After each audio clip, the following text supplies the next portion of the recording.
Kalau seorang Syarifah menikah bukan dengan Habib itu dilarang.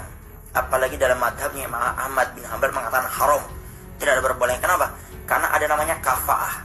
Kafaah itu harus sekufu. Sekufu itu artinya apa? Harus sejajar. Kalau orang kaya saja maunya sama orang kaya gitu. Kalau orang kaya saja maunya sama orang kaya. Orang yang soleh maunya sama orang yang soleha. Ini kita tidak bicara masalah itu, kita bicara lebih dari itu, di atas daripada itu. Apa masalah nasab? Atas daripada itu, apa masalah nasab? Jadi kalau seorang syarifah, seorang perempuan syarifah menikah dengan laki-laki selain Habib, itu nasabnya akan terputus. Kata para ulama, sudah ini cukup menjadi dalil bahwasannya seorang syarifah harus menikah dengan Sayyid, Habib atau Ayyib. Kenapa? Karena kalau seorang syarifah menikah bukan dengan Habib, maka dia memutus nasab anaknya. Kalau ditanya, ada orang tanya kepada saya, siapa ibu yang paling jahat di dunia ini? Yaitu seorang ibu yang paling jahat adalah seorang syarifah yang menikah bukan dengan Habib, karena dia memutus nasab daripada anaknya. Pada hari kiamat, itu anak tidak akan diakui oleh Nabi Muhammad SAW sebagai cucunya. Ini ibu yang paling kurang ajar. Kenapa? Karena dia memutus nasabnya. Anak tidak punya salah apa-apa. Gara-gara kesalahan ibundanya, akhirnya nasab si anak terputus, tidak diakui pada hari kiamat sebagai cucunya Nabi.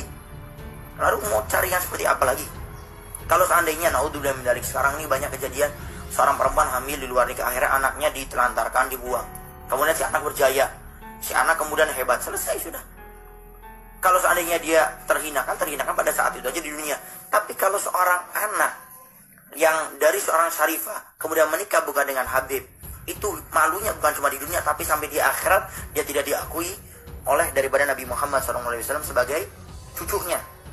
Dan Anda yang, karena kemarin beberapa lah bertanya, yang akhwal, maaf sekali lagi, yang bukan dari golongan sadah, habaib, ada syarifah yang dekat, yang senang kepada Anda sebagai, kalau Anda mengaku cinta kepada Nabi Muhammad SAW, Anda ajarkan beliau untuk menikah dengan Sayyid, Habib atau Ayyib.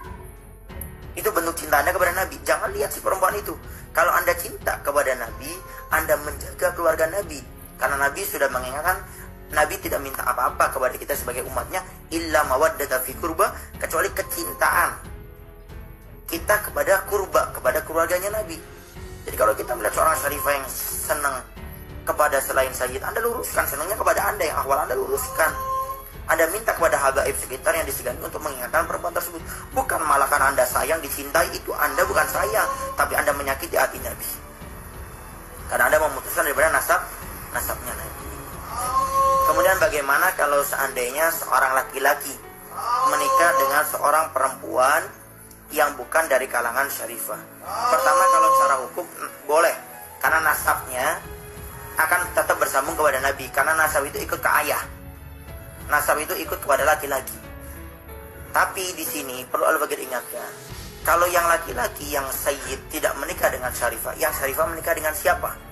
Apalagi pada saat ini Al-Bagir dengar 1 sudah banding 7.